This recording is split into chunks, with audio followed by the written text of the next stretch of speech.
Ghatak Pluto എന്ന് പറഞ്ഞാൽ അത് ഒരു ഇൻഫൻട്രി ബറ്റാലിയന്റെ ഏറ്റവും മോട്ടിവേറ്റഡ് ആയിട്ടും ഏറ്റവും ഫിസിക്കലി ഫിറ്റ് ആയിട്ടുള്ളവരും ഏറ്റവും ഓപ്പറേഷൻ ആയിട്ടുള്ള ചെയ്യാൻ കഴിവുള്ളവർ തെരഞ്ഞെടുത്ത് ചെയ്യുന്ന ഒരു ചെറിയ ടീമാണ്. അപ്പൊ സ്പെഷ്യൽ ഫോഴ്സസിനെ പോലുള്ള ഇപ്പം സ്പെഷ്യൽ ഫോഴ്സസിന്റെ മൊത്തം ടീമുകൾ അങ്ങനെയാണെങ്കിൽ നമ്മൾ ഘാതകിന്റെ ഇൻഫൻട്രി ബറ്റാലിയന്റെ ഒരു ടീമാണ് ഈ ഘാതക് പ്ലൂട്ടോ എന്ന് പറഞ്ഞാൽ.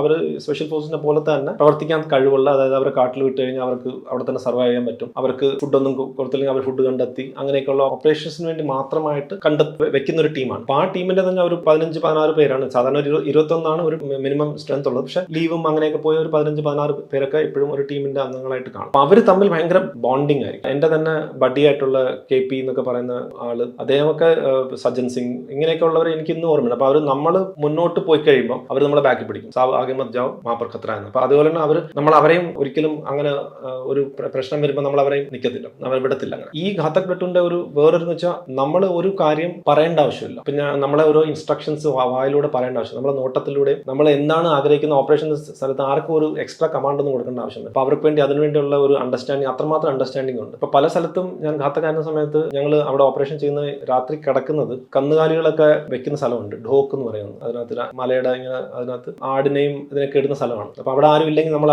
രാത്രി ഭയങ്കര തണുപ്പായിരിക്കും. ഇപ്പൊ 2-3 പേരെ നമ്മൾ സെൻട്രി ആയിട്ട് വെളിയിൽ നിർത്തി ബാക്കിയുള്ളവരെല്ലാം അകത്ത് കിടക്കും. അപ്പൊ ഇത്രയുള്ള സ്ഥലത്ത് ഇപ്പൊ ഞാനും ഈ ജവാന്മാരും എല്ലാവരും ഒരുമിച്ച് കിടക്കും. അതിനകത്ത് ഈ ആടും കാണും, പശുവും കാണും, എല്ലാം ഞങ്ങൾ അതിനകത്തായിരിക്കും കിടക്കുന്നത്. അപ്പൊ അങ്ങനെയൊക്കെ കിടക്കുന്ന ഒരു, അല്ലെങ്കിൽ അങ്ങനെയൊക്കെ ജീവിതത്തിൽ നിൽക്കുമ്പോൾ വളരെയേറെ ക്ലോസ് ബോണ്ടിങ് ആണ്. അപ്പൊ അവരാണ് ആക്ച്വലി എന്റെ കല്യാണത്തിന് വരെ അവർ വന്നിട്ടുണ്ട്. അപ്പൊ അവർ അവിടെ നിന്ന് ലീവ് എടുത്ത് നമ്മുടെയൊക്കെ ഇതിന് വേണ്ടി അത്രമാത്രം സ്ട്രോങ് ആയിട്ടുള്ള ഒരു ബോണ്ടിങ് ആണ്. ഇന്നും നമ്മൾ അവരായിട്ട് വളരെ ക്ലോസ്. അപ്പൊ എനിക്കൊന്ന് ഘാതകിന്റെ ട്രെയിനിങ് ആൻഡ് ബോണ്ടിങ് വളരെ സ്ട്രോങ് ആണ്.